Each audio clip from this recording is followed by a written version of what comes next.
महादेव, आप उपहार में ये निष्प्राण वस्तु देंगे अपने सखा को?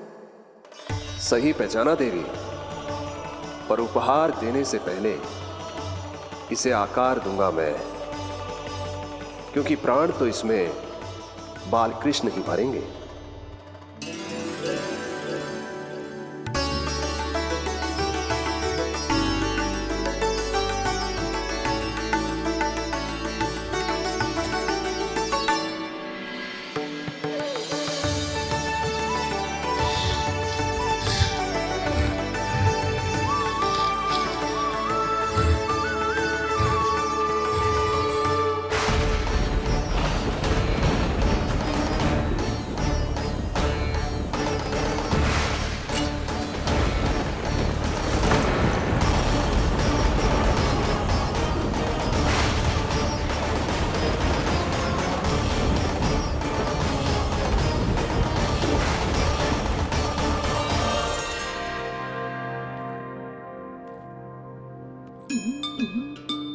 मुरली, बस उन्हें मेरा उपहार अच्छा लगे।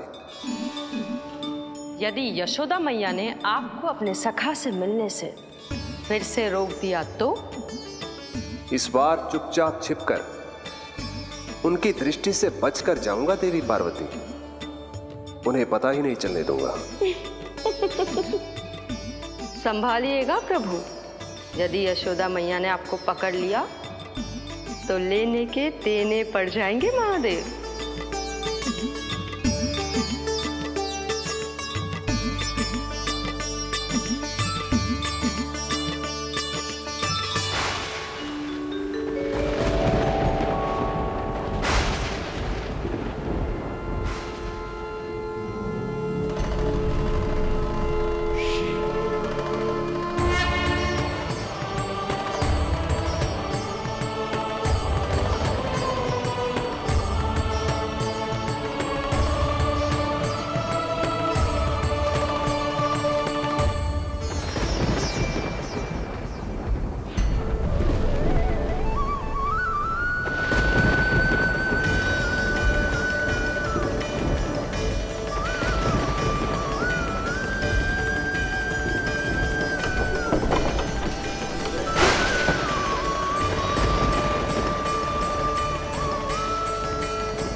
ये रहे चावल, जानकी को कही थी मैंने भीतर रख दे, छोड़कर चली गई बाहर, कुछ याद ही ना रहते ऐसे।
कान्हा,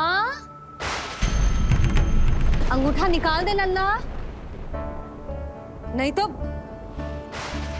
रुक जा, मुझे ही अंगूठा निकालना पड़ेगा तेरा। पूरे वस्त्र भीग गए मेरे, कहीं मेरे कारण इसका श्वास ना बिगड़ जाए। वस्त्र बदल के आ रही है मैया।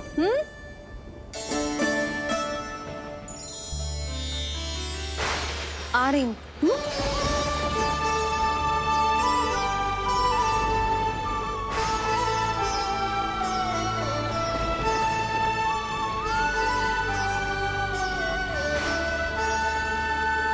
शासन की नींव भय होती है महाराज, और आपका पूरा साम्राज्य भय पर ही टिका हुआ है। यदि आप ही इस तरह से भयभीत दिखाई देंगे तो आपके साम्राज्य को डगमगाने से कोई भी नहीं रोक पाएगा। एक बार आपने ही कहा था ना कि अपनी दुर्बलता कभी किसी को मत दिखाओ। प्रजा को भयभीत कंस नहीं, भयानक कंस दिखना चाहिए, भयानक कंस। अब आप ये सिद्ध कर दीजिए कि भय आपके शत्रु का नहीं, आपका शस्त्र है। महाराजा धीराज, कंस का शस्त्र।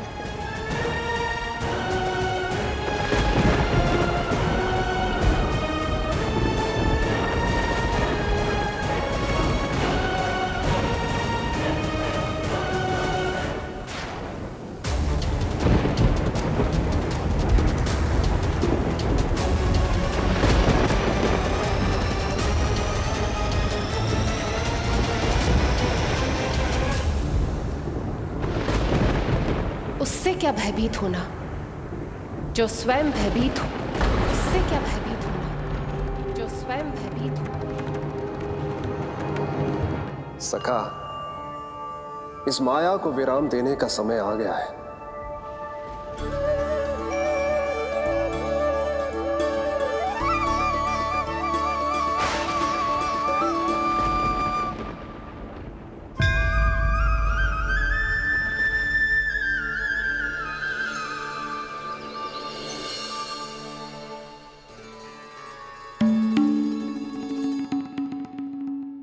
सभी आपके चरण धोकर उसका चरणामृत पीते हैं सखा, और आपने उसी चरण को अपने मुख में रख लिया। यही तो सखा, मैं इस तथ्य से चकित था, इसलिए सोचा एक बार अपने चरणामृत का स्वाद स्वयं भी चख ही लिया जाए। अब जो उपहार लाए हैं वो शीघ्र ही दे दीजिए। कहीं मैया ने आपको देख लिया तो आपको तो अनुभव है वो क्या क्या करने में सक्षम है। आपसे कुछ भी छुपाया नहीं जा सकता सखा।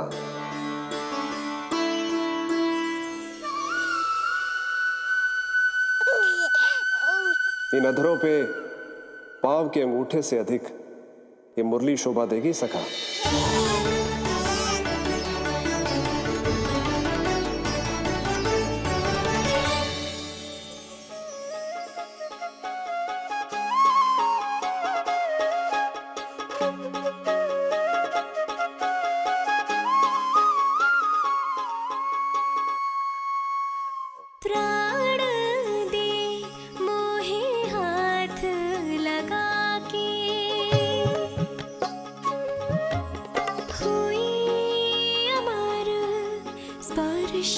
जो पाके काठी को जीवनमय कर दिया, मधुर हो गई सारी। मन प्रसन्न मेरा तन प्रसन्न, प्रभु आज से मुरली हुई है तुम्हारी। मन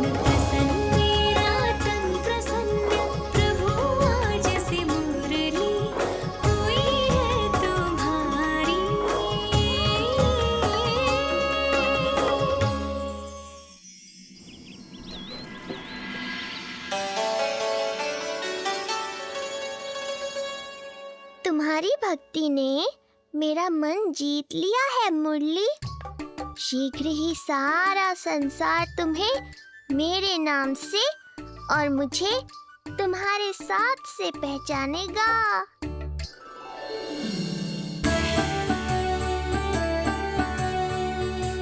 प्रभु, मेरे प्रभु, इस अनमोल भेंट के लिए आपका बहुत बहुत धन्यवाद सखा।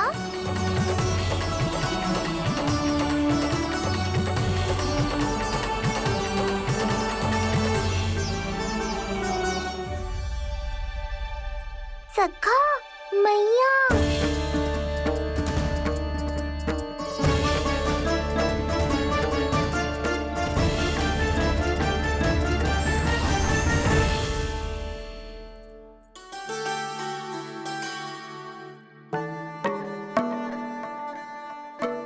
अच्छा जी, तो तूने अपना अंगूठा मुंह से निकाल ही दियो। बड़ा उपकार कियो अपनी मैया पे।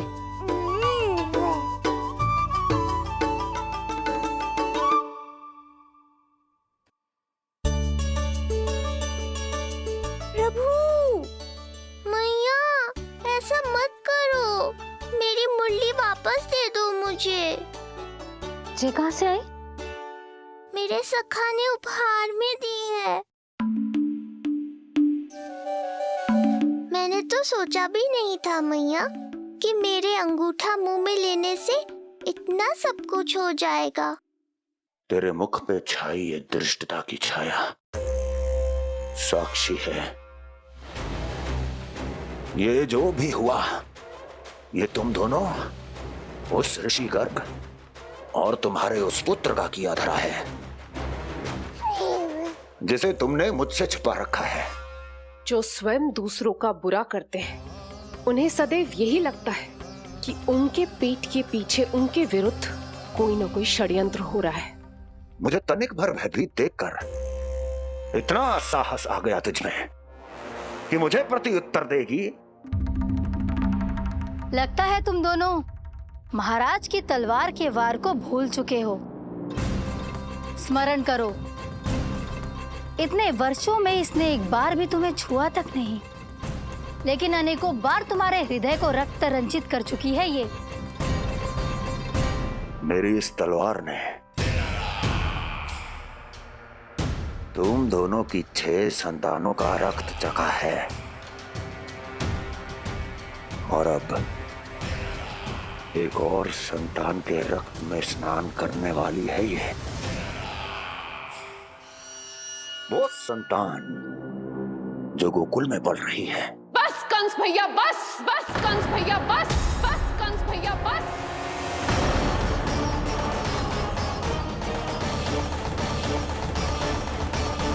इतना दुस्साहस, तू मुझसे ऊंचे स्वर में बात करेगी अपने बड़े भाई के सामने?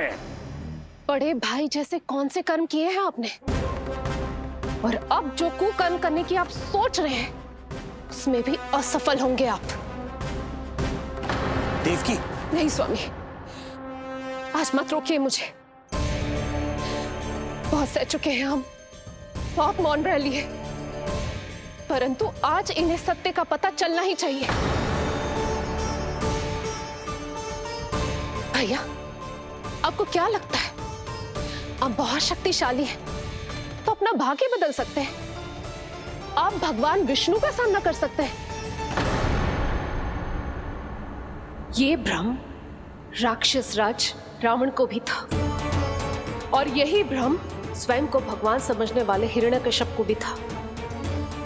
पर ना रावण के 10 शीश बचे और ना ही हिरण्यकश्यप का अस्तित्व। पेट चीर के उनके प्राण निकाल लिए थे भगवान ने। तो सोचिए भैया, आपकी क्या दशा करेंगे वो? मैं आज तक ये बात समझ नहीं पाई कि ये आपका अभिमान है या अज्ञान, जो आप भगवान विष्णु का सामना करने चले हैं। देवकी! इस क्रोध का आप कोई लाभ नहीं है भैया। अब तक मैं व्यर्थ ही आपसे भयभीत होती रही, परंतु अब और नहीं। जब हमारी रक्षा स्वयं भगवान विष्णु कर रहे हैं, तो फिर आपसे कैसा भय? जब हमारी रक्षा स्वयं भगवान विष्णु कर रहे हैं, तो फिर आपसे कैसा भय? तू क्यों मुस्कुरा रहा है? अब जे मत ही सोचना कि मैया फिर से अंगूठा चूसने देगी तुझे। अब उसकी आवश्यकता ही नहीं पड़ेगी मैया। पहले आकाशवाणी से सुना था, आज मैं दोहराती हूँ। आपकी मृत्यु भगवान विष्णु के अवतार द्वारा ही होगी। आपकी मृत्यु भगवान विष्णु के अवतार द्वारा ही होगी। आपकी मृत्यु भगवान विष्णु के अवतार द्वारा ही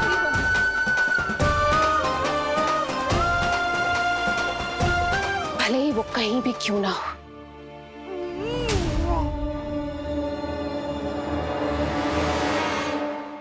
चाहे वो कहीं भी क्यों ना हो, मैं जानता हूं वो कहां है। देखिए, तूने बहुत बड़ी भूल कर दी मुझे चुनौती देकर। मैं चाहूं तो अभी इसी क्षण तुम दोनों का वध कर दूं, किंतु नहीं।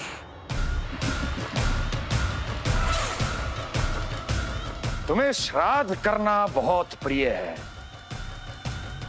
है ना? तो ठीक है, तो अब मैं तुम दोनों का वध तभी करूंगा जब तुम दोनों अपनी 8 संतानों का श्राद्ध एक साथ कर चुके होगे।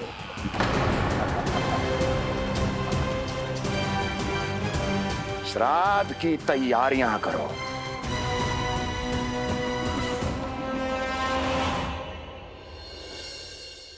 मैया अन्नपूर्णा की कृपा से आज अन्नप्राशन के सभी कर्मकांड अच्छे से हो जाए, भोजन स्वादिष्ट बने और मेरे कान्हा को प्रिय लगे। बस इतना आशीर्वाद दे दो तुलसी मैया। मैया, कहीं उसे ऐसा ना लगे कि उसकी मैया को अच्छा भोजन बनाना आता ही ना है।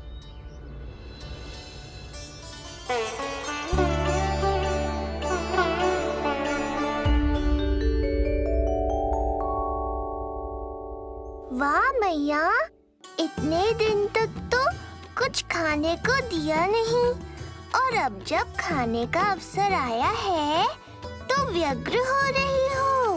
मेरे बारे में भी तो कुछ सोचिए प्रभु। 2 दिन से यहीं अटकी हूँ। अटकी नहीं हो मुरली, तुम तो लटकी हो। प्रभु। हाँ हाँ मुरली, मुझे भी तुम्हारा साथ चाहिए, पर क्या करूं? मैया ने तुम्हें मेरी पहुंच से बहुत ऊपर लटकाया है। पर प्रभु, मैं अब तक पहुंचूं कैसे?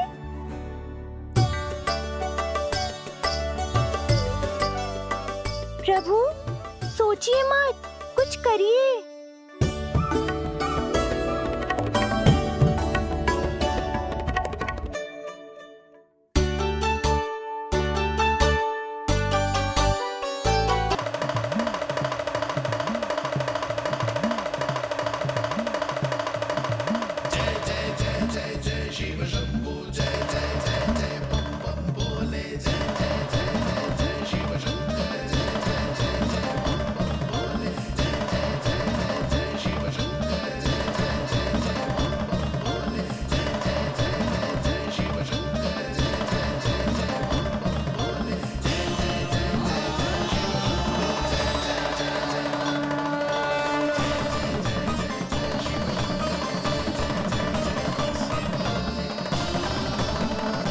प्रसन्नता छुपाए नहीं छुप रही है महादेव।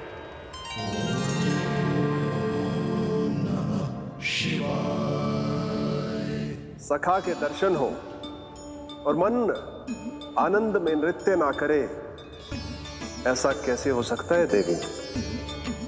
ऐसा दुर्लभ अवसर, वो भी बार बार, सबको थोड़ी ही मिलता है। मुझे चिढ़ाने का प्रयास सफल नहीं होगा महादेव।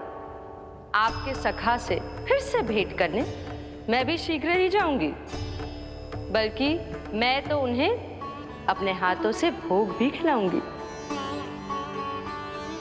आने वाले पूर्णिमा को आपके सखा बाल कृष्ण का अन्नप्राशन संस्कार है, और ऐसा आनंददायक उत्सव बिना देवी अन्नपूर्णा के संपन्न हो, ऐसा कैसे हो सकता है महादेव?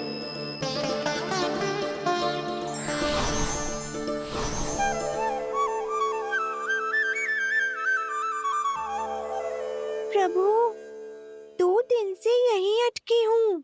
अटकी नहीं हो मुरली, तुम तो लटकी हो। प्रभु। मुरली, बाबा आ रहे हैं, तुम बस इनकी दृष्टि में आ जाना, फिर मैं संभाल लूंगा। कान्हा,